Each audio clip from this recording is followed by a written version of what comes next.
Tansei, I'm Sanax Centre. Welcome to APTN National News. Thank you for joining us.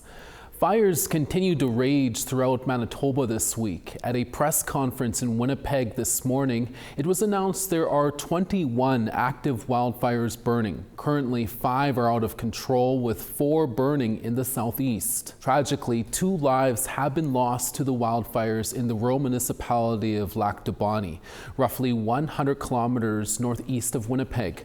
Premier Wab Kinew says flags at the Manitoba Legislative Building have been raised to half-mast for the victims' families. He reminds residents need to do their part this May-long weekend by following evacuation orders and, importantly, no fires of any sort anywhere in Manitoba. Kinew says at least 1,000 people are currently evacuated in the province, and an additional 1,200 Ontarians are taking refuge here from wildfires in their own regions. He says a state of emergency will be called today for Whiteshell Provincial Park near the Ontario border. Moving from emergency to tragedy at the news of the loss of life is what is guiding the seriousness of our actions today. It's why we're asking Manitobans to work together, which I know we all want to do, to follow these evacuation orders and to stay away from the fire pits this weekend, and to make sure that we're giving space to the first responders out there. The Splatsin First Nation's recent blockade of a bridge construction site has come to an end in BC. That's thanks to successful negotiations between the First Nation, located in BC's interior, and Aecon-Emil Anderson Construction General Partnership, or AEGP. The blockade began on Monday at 10 a.m. That's when the Splatson Development Corporation blocked access to the R.W. Brunn Bridge construction site. It's located along the number 1 highway in the town of Sakamoose, just east of Kamloops. The First Nation alleges their workers and businesses were excluded from the BC government-funded project, and say there has been ongoing broken agreements between both parties. Splatson also alleged the First Nation's emergency vehicle and trucks were removed from the construction site despite a previous 50-50 trucking agreement, and Indigenous workers were also sent home without an explanation, leading to job insecurity. On Wednesday, Splatson removed the blockade after all parties came together to reset the relationship and reaffirm their commitment to meaningful collaboration. The new 4-lane bridge construction site is located on Secwepemc territory. The cost of the project is $224 million and is expected to be completed in the fall of 2027. Staying in BC, where the hunt is on to find the owners of 2 pit bulls that allegedly attacked a man while he was out for a walk. APTN's Tina House has this story, but a warning: some of the images and content in this story are disturbing. This is where I was bleeding, and that's where the dry blood is still on the grass here. It all started on the morning of Sunday, May the 11th, Mother's Day, when 56-year-old David Peter, who lives nearby on the Stahelas First Nation, went out for his daily 6-kilometer walk. He says upon nearly finishing his walk, he passed by a gray Ford 4-door truck parked in this pullout beside the Hemlock Valley Road, and that's when he saw a middle-aged couple and their 2 pit bull dogs. He says he wasn't alarmed at first, but then he noticed the dogs weren't on a leash and were coming for David aggressively. I was walking backwards away from the dog, and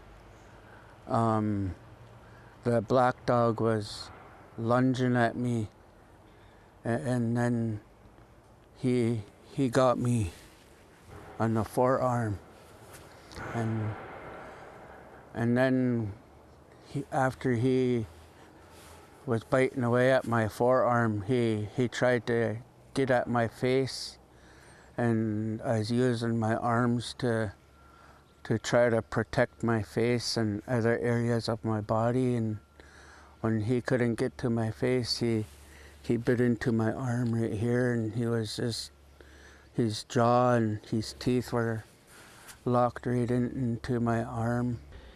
David says while the black dog was attacking his left arm, the brown pit bull was attacking his right arm at the same time. The owners tried to retrieve their dogs. but the dogs did not respond. The attack took place right here in the bushes beside the road. The vicious attack lasted for 5 minutes, and then finally they released David from their grip. As soon as the owners got up the hill, and I seen that they were about 4 or 5 feet from their truck, and I phoned 911 right away. And luckily, David had cell service, and the operator kept him on the phone for 33 minutes, awaiting the ambulance. But he says he was close to blacking out and in severe pain, bleeding profusely. He says he also sent a Facebook message to family that he needed help. I messaged them, and they came, but they had a hard time to find me. The attack left David with a mangled left arm that required over 50 stitches, visible teeth punctures, scratches, and bruises. The attack happened so fast, and there were no other witnesses, but he shared with us what he remembered. They were really mean-looking dogs, and the truck was a older gray truck. I think it was a Ford. The lady had blondish white hair. I think they were either in their 50s or 60s, the couple. And they got their dog in a vehicle, and I was right here on 911. They turned their truck around, and they came back down the hill, and they drove by me. The guy, the man, didn't say anything, and the lady said, "I'm so sorry," and she said that when they left. She said, "I'm so sorry," and then I drove by, and the lady said, "I'm so sorry," but they left me laying here. The brutality of the attack has shaken the community, and the emotional toll is also evident. His friends and family came to do a smudge with him and sing an honor song for his healing. Tim Felix is a counselor for the Sanax First Nation.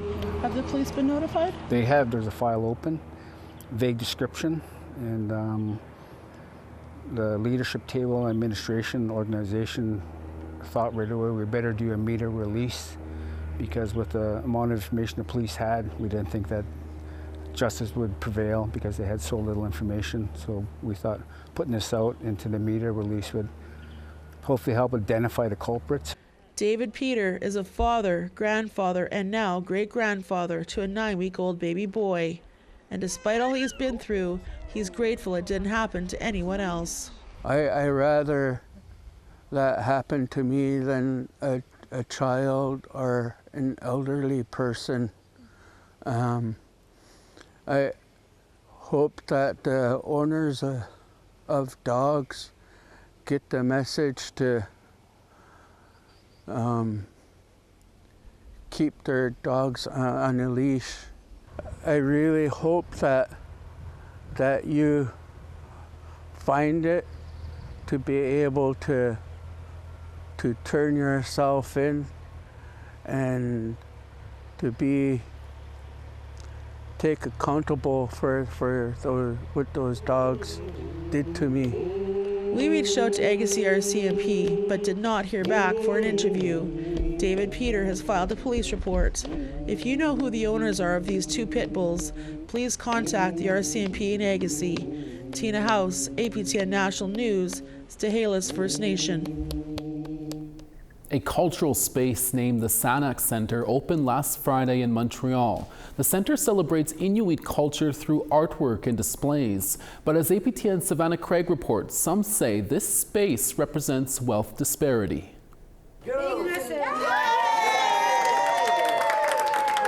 A building has just been opened to the public near Cabot Square, which is an area frequented by many homeless Indigenous people. It's not a condo, it's the Sanax Centre, which is a community and cultural space. It includes a cafe, theater, art installation, library, and the largest collection of Indigenous books. The Sanax Centre was named after a well-known novel of the same title, written by Mitsiariuk Napaluk, which was loosely set around the 1950s. The book looked at the Inuit of Kungiksujuak and their initial contacts with Halunat, known in English as white people. Sanax means home, and if those that are on the streets see Sanax, will they be welcomed in this space? If they are in crisis, will they allow them into the building?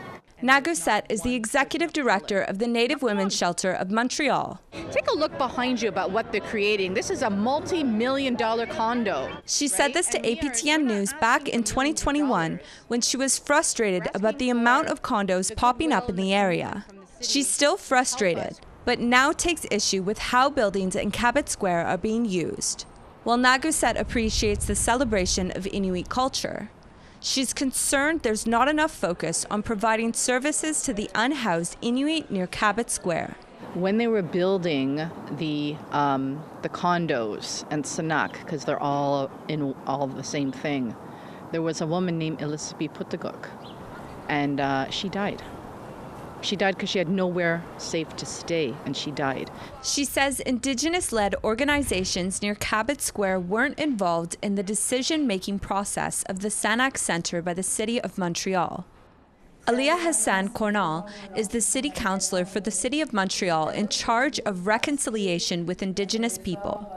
She says Inuit-led organizations were involved, but these organizations are located outside of Cabot Square. When we started thinking about how this center could be and what meaning it could have, for sure we wanted to include the Indigenous community, especially Inuit.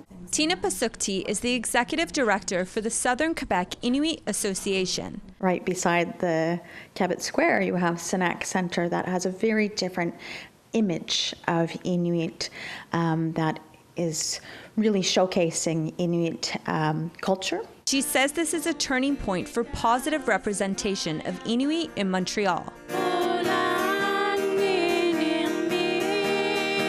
While the Sanax Centre doesn't provide housing, Pasukti says it is a space for all. In the centre, instead of hiring security guards, they're working with the downtown YMCA to do more of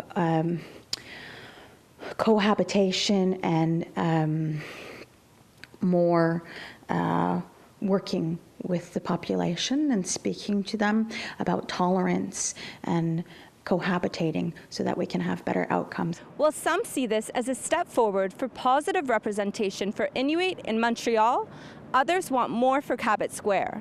You have people that are on the streets, people that actually are from the Inuit community, and you've got to pass them to get into a multi-million-dollar community center.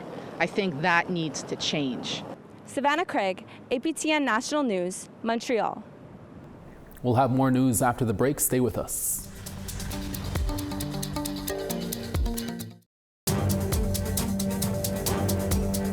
Welcome back. As we heard earlier, it's been a tragic and somewhat early start to this fire season. On this week's InFocus podcast, we spoke to two First Nation wildfire experts about wildfire preparedness. Leanne Sanders is filling in for our host Sierra Bettens this week. Here's a preview of that episode following our interview with Leanne to tell us more. We're seeing earlier starts to our fires year after year. I remember, 6 years ago, and we would still be really in preparedness mode in April. And now we're seeing fires popping up, and they're not small fires. They're leading to huge wildfire events for our communities as well. Leanne, thanks so much for joining us. My first question is, how prepared do these officials believe most First Nations communities are for what is already a terrible fire season? Some, they say, are fairly well prepared, some not as much. Michelle Vandevoort, she's the director of Saskatchewan First Nation Emergency Management, and she says she thinks most communities in that province are well prepared, but she said what's really been the wild card this summer or this season so far is the winds and the weather, obviously very, very dry, and they just sort of pop up with these, possibly even somebody having a controlled burn and then something happening and it getting out of control rather quickly. And then she said, of course, the wind then pushing them toward communities, putting them at pretty great risk. Yeah, the lack of moisture, the short winter, all of those are definitely factors. Leanne, one of your guests is with the National Indigenous Fire Safety Council. What is the council proposing there? So Arnold Lazare had a very good conversation with him. They've got an idea that Canada nationwide, First Nations need a national body or a national fire suppression team that can be sent out, on fairly short notice to any First Nation in Canada that needs firefighting support. And they are working toward that goal with training of youth in wildland firefighting. And they're also doing advocacy work. I think they're planning on lobbying the new federal government for this. So yeah, they're very serious about its implementation. Definitely a lot of important services needed in First Nations. What do your guests say about the real impacts of wildfires that often impact First Nations communities the most? Well, it's not just the costs. Obviously, we know when property is lost and has to be rebuilt or replaced. Already First Nations have, housing shortages as it is. But the cost really is the human cost, the effects that it has on children. Michelle Vandervoort said that some kids are really, really worried about going back to their communities after they've been evacuated because they're just scared, obviously, of the threat of a fire. And Arnold has mentioned to me that the real impact for the elders is when they have to evacuate. Of course, it's very traumatizing, and also a lot of them get housed in dormitories in the cities and communities that they get evacuated to. So that in itself is reminiscent of what happened in their residential school, in their experiences. So it's just re-traumatizing in many, many different ways for all ages. Leanne Sanders, we'll have to leave it there. Thanks so much for speaking with us today. Thanks for having me. It's Thursday, and that means Fraser Needham joins us from Ottawa to tell us what's ahead on APTN's Nation to Nation tonight. Coming up after the evening news, Mark Carney unveiled his new cabinet this week, appointing 2 Indigenous MPs to cabinet and another as a Secretary of State. One of those MPs is Mandy Galmasti, who is the new Minister of Indigenous Services Canada. She joins us in studio. Carney's new cabinet contains a number of old faces from the Justin Trudeau era. We talked to Pam Palmater of Toronto Metropolitan University about whether this really is a cabinet of change. And Winnipeg NDP MP Leah Gazan is also here to talk about what the future holds for her party after its worst historical showing in the recent election. All this ahead on Nation to Nation. We have to take another break. More news when we come back.